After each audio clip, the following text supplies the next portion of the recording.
physics Aarti, Madhumita Mukherjee. I promise a better scoring in your physics.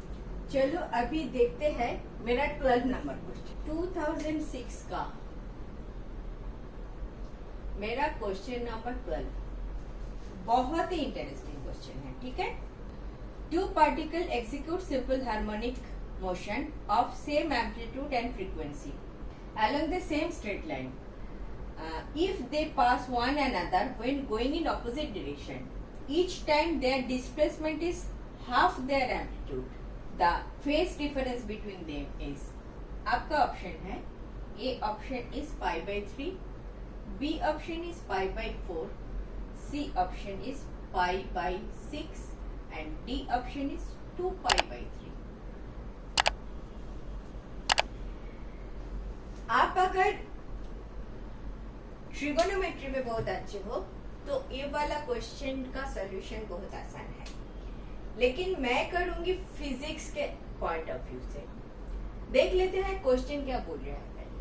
To particle execute simple harmonic motion, same motion, same two particles are moving in the same amplitude, same frequency, say in a straight line. तो इधर एक particle और इधर एक particle, और क्या बोल रहे हैं, if they pass one another in going opposite direction. So ये मेरा स्ट्रेट लाइन है, मिड पॉइंट है. एक particle is going in this direction, another particle is going in this direction. When they are moving in opposite direction they are meeting. If they pass one another in going opposite direction, each time their displacement is half their amplitude. ए इधर जा रहा है, ए इधर जा रहा है, amplitude का half जिधर है उसी पॉइंट पे वो लोग मीट कर रहा है. This is the question. अगर ऐसा है तो इन दोनों पार्टिकल में फेज डिफरेंस क्या है. क्वेश्चन समझ में आया. फिर से two particles execute simple harmonic motion of same amplitude and frequency along the same straight line. If they pass one another in going opposite direction, each time their displacement is half their amplitude. वो लोग पास कर रहा है, ए मेरा amplitude a है, a b c d, कोई problem नहीं है. O a o b is my amplitude. वो लोग मीट कर रहे हैं, दो पार्टिकल मीट कर रहा है at point C and D when they are going in opposite direction. एक इधर जा रहा है, दूसरा इधर जा रहा है. इधर अगर मैं दिखाऊं, समझो ए इधर जा रहा है towards this direction, तो दे इस ए डायरेक्शन पे जा रहा है, opposite direction पे जा रहा है. एंड ये जो क्रॉस कर रहा है at what point, when they are amplitude का आधा में जब मीट कर रहा है. क्वेश्चन क्लियर है. क्वेश्चन क्लियर है. मैं पूरा फिजिक्स के तरफ से आपको समझाऊंगी. ठीक है. दो चीज समझ लो. एक इधर से जा रहा है, देखो नाउ सपोज मेरा दो पार्टिकल है. फर्स्ट पार्टिकल थोड़ा सा ठीक से देखो इसको. हाँ, particle 1 going O to C. Particle 2 suppose it has gone O to A to C, O to A plus A to C. समझ में आया. A धीरे धीरे जा रहा है, एक गया जाके आ गया. Two particle same amplitude and frequency along the same line. एक गया जाके इधर आ चुका है. मिड पॉइंट सी पे ये लोग मीट कर रहे हैं. एक जल्दी जा रहा है, एक धीरे धीरे जा रहा है. समझ में आया. ऐसा नहीं है एक पार्टिकल इधर से चालू किया, दूसरा पार्टिकल इधर से चालू किया, ऐसा नहीं बोला. ऑपोजिट डायरेक्शन में ऐसा नहीं बोला. Same amplitude, same frequency, same straight line, सब कुछ बोला है. वन अनदर को पास कर रहा है when they are at the midpoint and they are moving in the opposite direction. तो तुम्हारा पार्टिकल 1 जब O to C जा रहा है, पार्टिकल 2 जा रहा है O to A plus A to C and they meet कर रहा है. क्लियर. इतना सा क्लियर हुआ. एंड O to C क्या है, आधा एम्पलीट्यूड का आधा है. इतना क्लियर है. अच्छा, अभी मैं सिंपल हार्मोनिक मोशन जब भी करती हूँ मैं सर्कुलर मोशन के साथ रिलेट कर देती हूँ। ये आपका एम्पलीट्यूड है इधर से इधर तक। जब पार्टिकल आपका इधर से इधर जाता है आपका पूरा एक एम्पलीट्यूड होता है, इधर से इधर आता है पूरा एक एम्पलीट्यूड होता है। मीनिंग बाय 0 to A इसका जो फेज है कितना होगा, π/2 होगा। वंस अगेन, इधर से गया, इधर से आया, इधर से गया, इधर से आया, पूरा लाइन को कंप्लीट किया। कितना फेज किया, 2π कवर किया, पूरा 2π। इधर से गया, इधर से गया, इधर से गया, इधर से गया, इधर से आया, पूरा जो सर्किल होता है 2π, तो 2π होता है।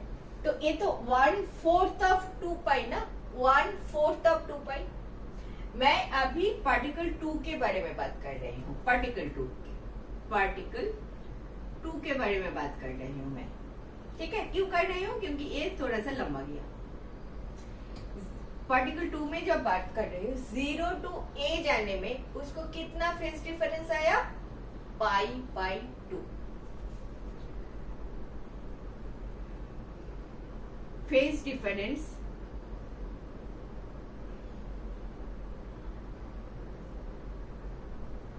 in going from O to A, OA is π/2। कोई डाउट है तुम्हें, π/2 टोटल इज 2π, 2π का 1/4 is π/2। Phase difference in going from A to C लिखते हैं, इक्वल टू कितना, वो अगर मिल गया, ये दोनों को मैं ऐड कर दूंगी तो मुझे मिल जाएगा पार्टिकल 2 का टोटल फेज कितना है। चालू हुआ है 0 से, कुछ टाइम के बाद ये इधर जाके इधर आया, कितना फेज हुआ उसका, एंड उसी टाइम पे पार्टिकल 1 ने इधर से इधर गया, कितना फेज हुआ उसका। इन दोनों को डिफरेंस कर देंगे तो फेज डिफरेंस मुझे मिल जाएगा। क्लियर, समझ में आ रहा है? देखो, देखते जाओ। Phase difference in going from O to A is π/2। Now phase difference in going from A to C। Now एक चीज, अनदर चीज याद करो, मैंने बोला था जब मिड पॉइंट से चालू होता है तो साइन कर्व होता है मिड पॉइंट। जब उधर से चालू होता है, एक्सट्रीम पॉइंट से चालू होता है तो कॉस कर्व होता है। एक्सट्रीम पॉइंट से चालू हुआ, नॉट मिड पॉइंट से, कॉस कर्व। तो ये वाला पार्टिकल जब A से B, तुम्हारा पार्टिकल 2 जब इस पॉइंट से इधर आ रहा है, मैं इसके लिए एक इक्वेशन लिखना चाहती हूँ। वो इक्वेशन क्या है, लिखना चाहती हूँ y = a cos of omega t लिख दो, कोई प्रॉब्लम नहीं है। y मुझे चाहिए A to C आने में, A to C का डिस्टेंस कितना है, a/2। तुम्हारा y का वैल्यू कितना है, a/2। a/2 = a of cos of omega t। a निकल गया, हाफ हो गया, half = cos of omega t। इसका वैल्यू हाफ अगर cos का वैल्यू होता है तो cos कितना डिग्री में आता है, ये 60 डिग्री में आता है, ठीक है। तो 60 डिग्री cos ऑफ 60 डिग्री अगर रेडियन के टर्म में लिखो तो π/3 होता है, cos π/3 = ओमेगा t। तो π/3 फेज आया। अगर एक पार्टिकल इधर से इधर आधा रास्ता आते हैं तो π/3 is the phase. When a particle is starting from this point, phase is π/3। तो टोटल फेज ऑफ पार्टिकल 2 इन, सो ये समझ में आया। Therefore, total phase of particle 2 in going from O to A plus A to C equal to π/2 plus π/3, π/2 plus π/3, ठीक है। कितना phase होता है ये? 6 नीचे 5 पाई बाई 6 इतना रेडियन। नोट कर लो, इतना सा नोट कर लो। इतना समझ में आ गया? इतना समझ में आ गया। ये मैंने पार्टिकल 2 के लिए देखो ऐसे किया, कॉस फैक्टर लिया। पार्टिकल 1 क्या किया? पार्टिकल 1 O2C गया। इसके लिए भी करो। पार्टिकल 1 के लिए going from O to C क्या होगा?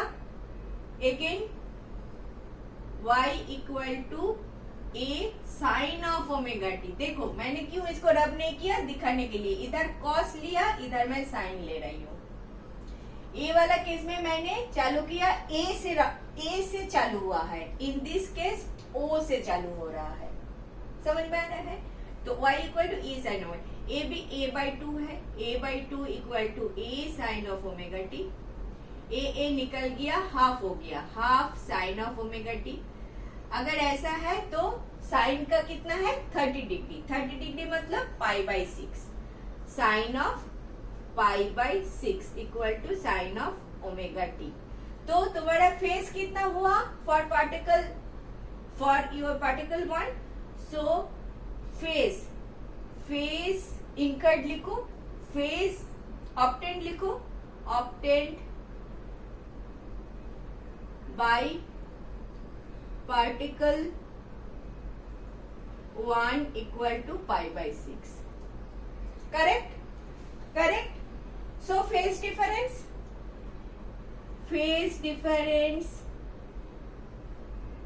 between two particles क्या होगा?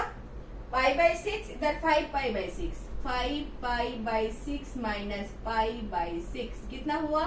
4 pi by 6 equal to 2 pi by 3 radian.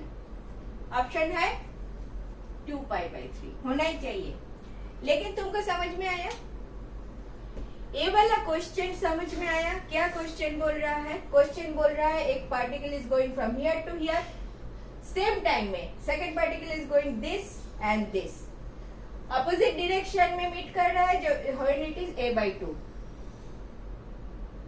ये तो आपके सामने है। पार्टिकल 2 के लिए पहले बोला O से A जाने में पाई बाई 2 होता है, दिस इज पाई बाई 2 होता है। A से जाने में मुझे कॉस फैक्टर लेना पड़ा, A to C जाने में। आधा रास्ता जा रहा है, आधा रास्ते के लिए मुझे पाई बाई 3 फेज मिला। टोटल फेज इसका कितना हुआ? Pi by 2 plus pi by 3, 5 pi by 6। और इसके लिए तो हम बार कर चुके हैं, सीधा रास्ता है, सीधा गया आधा रास्ता पाई बाई 6। डिफरेंस कितना हुआ? इतना। समझ में आया? क्वेश्चन समझ में आया? क्वेश्चन का सॉल्यूशन समझ में आया? बिल्कुल समझ में आया?